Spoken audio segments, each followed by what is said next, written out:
iBox sepertinya nggak lama lagi bakal ngeboyong iPhone 15 dan 15 Pro masuk resmi ke Indonesia. Kalau kita lihat dari websitenya, kita yang berminat beli iPhone terbaru ini bisa mengisi data diri seperti nama dan alamat email kita. Berarti kemungkinan dalam waktu dekat, jajaran iPhone 15 sudah bisa dibeli resmi di Indonesia. Tapi sebentar, jangan buru-buru pre-order dulu. Kenapa nggak cek iPhone 14 Pro atau Pro Max dulu? Yang sekarang harganya sudah turun. Yang 14 Pro itu di harga 18 juta untuk base modelnya, dan yang Pro Max di harga 20 juta. Bahkan ada kemungkinan harga ini bisa turun lagi ya. Para tech YouTuber sekarang sedang beramai-ramai upload video unboxing dan video review iPhone 15 dan 15 Pro. Saya pun sudah nonton banyak banget video untuk ngumpulin informasi penting yang bakal saya sampaikan ke kalian. Dan untuk kebanyakan orang, mending pilih iPhone 14 Pro atau Pro Max aja deh, yang sekarang harganya sudah lebih murah. Sebelum saya menjelaskan kenapa iPhone 14 Pro masih layak dibeli dibanding iPhone 15 Pro untuk kebanyakan orang, kalian bisa bantu channel ini dulu dengan subscribe bagi yang belum subscribe, dan jangan lupa juga like videonya ya, biar saya makin semangat kontennya. Kita bahas kesamaan dari kedua iPhone ini. Displaynya sama, tidak ada penambahan pixel density pada iPhone 15 Pro. Dynamic Island juga sama dengan Dynamic Island pada iPhone 14 Pro. Untuk peak brightness-nya juga sama, sampai 2000 nits. Bahkan peak brightness pada iPhone 15 yang reguler juga sudah sampai 2000 nits. Refresh rate untuk Pro Motion Display masih di angka 120 Hz. Dan kedua generasi iPhone ini punya fitur Always On Display. Kalau tampak dari depan, bezel iPhone 15 Pro memang lebih tipis dari iPhone 14 Pro. Tapi nggak mungkin ya, orang langsung bisa tahu kalau itu iPhone 15 Pro. Hanya dilihat dari bezelnya saja. Bisa jadi itu iPhone 15 biasa, yang bezelnya juga sekarang sudah lebih tipis, dan juga pakai Dynamic Island. Pinggirannya sekarang tidak seruncing iPhone dengan desain kotak lainnya, karena sedikit melengkung. Jadi iPhone 15 Pro ini nyaman banget di genggaman bagi yang suka iPhone-nya nggak dipakein casing. Yang berbeda adalah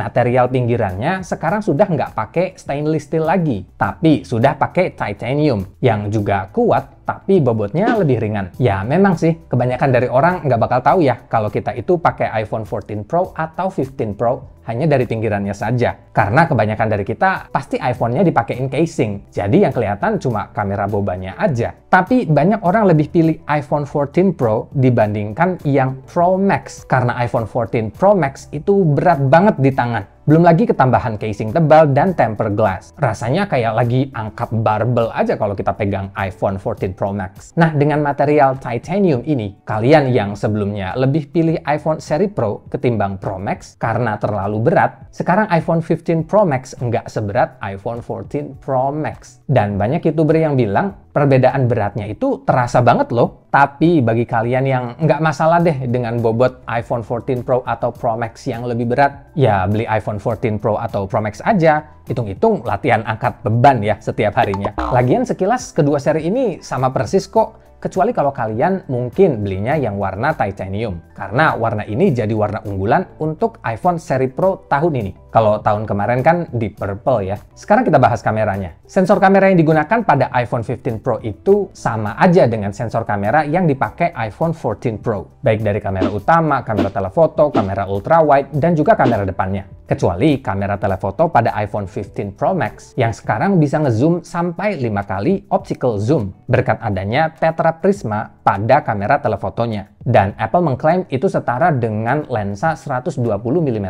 Resolusi kamera utama pada iPhone 15 Pro dan Pro Max juga sudah 24 dan 48 megapiksel ya. Bukan 12 dan 24 megapiksel seperti pada iPhone 14 Pro dan Pro Max. Update iOS 17 pada iPhone 14 Pro Max saya itu bikin saya sampai histeris saking senengnya. Karena dulu saya hanya bisa pakai kamera resolusi 48 megapiksel ini dengan kualitas Pro RAW yang memakan memori besar banget dari 60 sampai 100 megabyte per satu fotonya. Tapi sekarang saya bisa selalu ambil foto pakai kamera resolusi 48 megapiksel dengan format HEIF Max, di mana kapasitas memorinya cuma 3,7 MB. per fotonya. Itu jauh banget ya bedanya. Dan saya bandingkan dengan gambar yang saya ambil pakai yang 12 megapiksel, itu kelihatan bedanya. Yang 48 megapiksel hasilnya lebih tajam, detail, dan lebih terang. Dan sejak saat itu juga saya selalu ambil foto dengan resolusi 48 megapiksel pakai iPhone 14 Pro Max saya. Dengan hasil yang lebih tajam dan lebih jernih, tanpa khawatir lagi memori penuh. Berikutnya, saya kira fokus yang bisa diganti itu cuma eksklusif untuk iPhone 15 Pro saja. Ternyata iPhone 13 Pro dan 14 Pro juga bisa kok fokusnya diganti saat kita pakai photo portrait mode. Ini beberapa contoh yang saya ambil kemarin. Saya bisa mengganti fokus ke objek yang paling dekat atau yang paling belakang. Jadi kalian yang mau beli iPhone terbaru karena fitur ini, mending beli iPhone 14 Pro atau Pro Max aja yang harganya lebih murah. Yang eksklusif pada kamera iPhone 15 Pro dan Pro Max itu kamera utamanya secara otomatis bisa jadi portrait mode yang mengumpulkan informasi kedalaman fokus saat mendeteksi adanya manusia atau binatang peliharaan di dalam frame-nya. Dan hasilnya bisa diedit. Tapi ini cuma bisa dilakukan saat di siang hari atau di kondisi banyak cahaya. Kalau di kondisi kurang cahaya, tetap aja harus ke manual portrait mode-nya. Hasil kameranya kalau dibandingkan dengan iPhone 14 Pro, pastinya iPhone 15 Pro sedikit lebih baik ya dibandingkan dengan hasil kamera iPhone 14 Pro yang sudah sangat amat baik. Terlebih lagi sekarang semua kameranya melalui pemrosesan Photonic Engine. Kalau di iPhone 14 Pro atau Pro Max kan hanya kamera utama dan kamera depannya saja yang melalui proses Photonic Engine. Sedangkan yang 15 Pro dan Pro Max semuanya melalui processing Photonic Engine sehingga gambar yang dihasilkan lebih jernih, tajam, dan cemerlang untuk kamera ultrawide dan telefotonya, terutama di low light atau di kondisi kurang cahaya. iPhone 15 Pro dan Pro Max ini wajib banget kalian beli kalau kalian itu videographer profesional, karena untuk videonya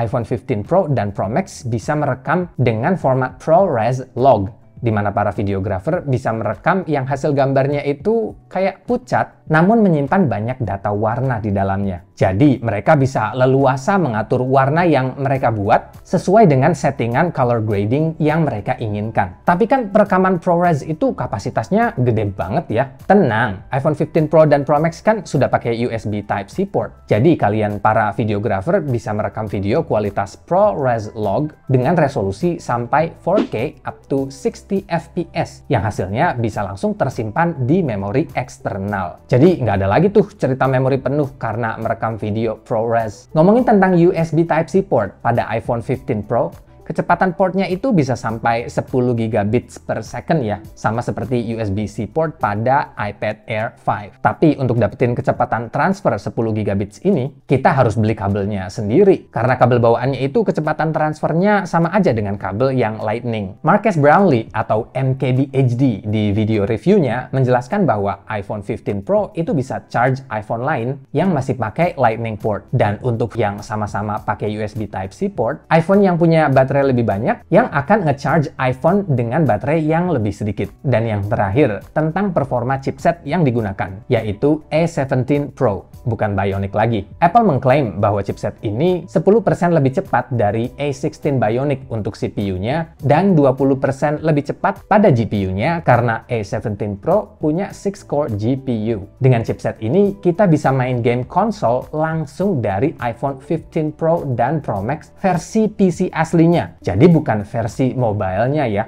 Itu semua berkat adanya hardware accelerated ray tracing. Well, saya pribadi bukan gamer ya. Jadi kalaupun saya beli iPhone 15 Pro dan iPhone saya ini bisa main game konsol, saya nggak bakal mainin juga. Karena gaming is not my thing. Jadi untuk kalian para gamer antusias, kemampuan iPhone 15 Pro memainkan game konsol secara natif bisa jadi pertimbangan untuk beli iPhone terbaru ini. Tapi kalau kalian itu seperti saya yang bukan gamer, atau kalian yang main game Genshin Impact atau mobile game lainnya itu sudah lebih dari cukup karena iPhone 14 Pro dan Pro Max sudah powerful banget untuk main game dengan grafik berat, mungkin beli iPhone 14 Pro atau Pro Max tahun ini dengan pertimbangan harga yang sudah turun malah lebih worth it. Tapi balik lagi, pilihan ada di tangan kalian. Terima kasih sudah menonton video ini dan sampai jumpa di video berikutnya.